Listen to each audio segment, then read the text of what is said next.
Mismong US intelligence ang nagsiwalat na ang Israel napakalaki ng inihahanda upang atakihin ang nuclear site ng Iran. At mismong Israel, kinumpirma ito. Meron na lang isang tinitingnan si Benjamin Netanyahu at kung ito ay mangyari, hindi magdadalawang isip na atakihin ang Iran. Pero gumanti ang Iran.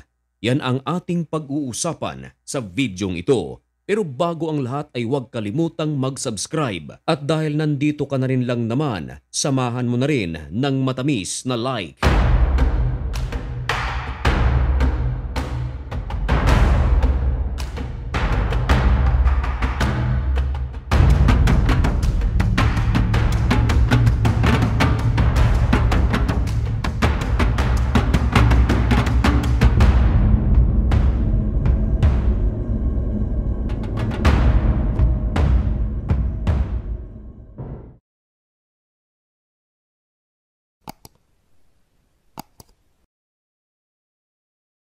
Maligayang pagbabalik mga kaibigan. Kumusta kayong lahat?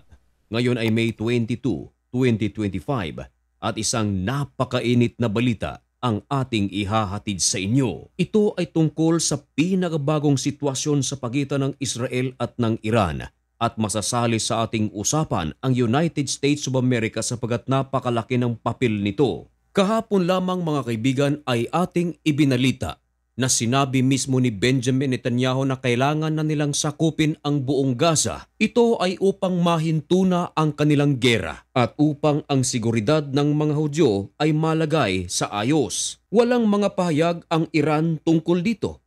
Pero sa pagkakataong ito mga kaibigan, hindi pinalampas ng Iran ang mga pahayag ni Benjamin Netanyahu. Ang rason kung bakit nag-react ng husto ang Iran sapagat dito ay nalalagay sa alanganin ang kanilang seguridad at magriresulta ito ng isang napakalaking digmaan sa rehiyon. At ang matagal ng inaasam ng Iran ay hindi na may sasakatuparan kung ito ay gagawin ng Israel. Ayon sa ulat ng The Times of Israel, isiniwalat ng US intelligence na ang puwersa ng Israel ay nakahanda ng umatake sa nuclear site ng Iran. Ito ay kung mag-collapse ang pag-uusap ng United States of America at Iran tungkol sa kanilang nuclear deal. Dati nang sinabi ni US President na ang Iran kahit 1% ay hinding-hindi pwedeng magkaroon ng nuclear weapon. Pero dati na ring pinahayag ng Iran na hindi sila susunod kahit kanino. Kung ano ang kanilang plano, kanila itong gagawin. At ayon kay Benjamin Netanyahu, ito ang kanyang hinihintay na ma-disappoint si Donald Trump sa kanilang pag-uusap laban sa Iran at ito ang magiging go signal upang atakihin na ang nuclear site ng Iran. May kumakalat na balita na malaki ang possibility na hindi magkakasundo ang Iran at ang USA sapagat bawat kampo ay merong paninindigan at ayaw ito ng bawat isa. Halimbawa rito mga kaibigan, ang kagustuhan ng United States of America na kahit 1% lamang ayaw nito na magkaroon ng nuclear weapon ang Iran. Of course, hindi papayag dito ang Iran sabagat bilyong-bilyong dolyar ang kanilang inilaan dito. At dahil sa mga pahayag ng Israel ay hindi nakatiis ang Iran. Agad itong naglabas ng mga pahayag. Ang kanilang mga pahayag ay kinumpirma ng The Times of Israel. Ayon sa ulat, nagbabala ang Iran at sinabi nito na maghihiganti sila sa Israel kung sakaling umatake ang Israel sa kanilang lugar. Ayon sa spokesperson ng IRGC na si Ali Muhammad Naini, they are trying to frighten us with war but are miscalculating as they are unaware of the powerful, popular and military support of the Islamic Republic. Tinutukoy mga kaibigan ng spokesperson ng IRGC na hindi raw sila nag-iisa kung sakaling atakihin sila ng Israel.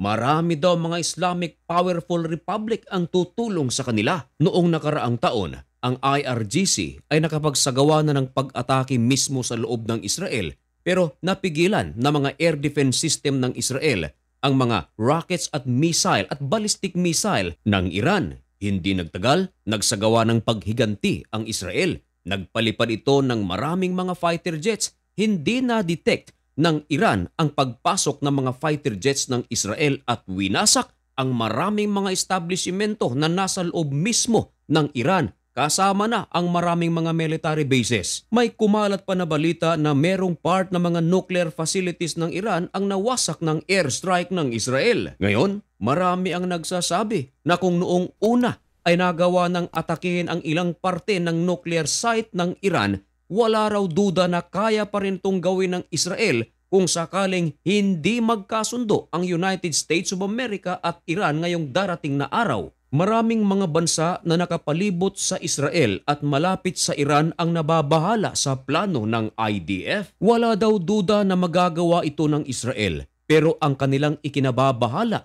kung sakaling ito ay gawin na, magre-release ng mga radioactive materials ang mga nuclear site ng Iran at lubha raw itong delikado, hindi lang sa Iranians kundi maging sa mga paligid na bansa nito at kawawa ang mga sibilyan. Pero ayon sa ulat, wala raw sinasabi ang United States of America na pinapahanda ang Israel na atakihin ang Iran kung sakaling maunsami ang kanilang pag-uusap. Marami ang mga nagsasabi na ito ay sariling desisyon lamang ng Israel upang ipakita sa United States of America na hindi rin nila kailangan ang utos ng US upang atakihin ang Iran. Isa sa mga tinitingnang rason na ang United States of America at Israel ay walang pakialamanan. Naaalala niyo mga kaibigan noong si President Donald Trump ay bumisita sa United Arab Emirates at kahit sa Saudi Arabia. At isa sa mga highlights sa pagbisita ni President Donald Trump sa Saudi Arabia ay ang pagtanggal ng mga sanctions sa Syria. Pinag-usapan ito ng buong mundo.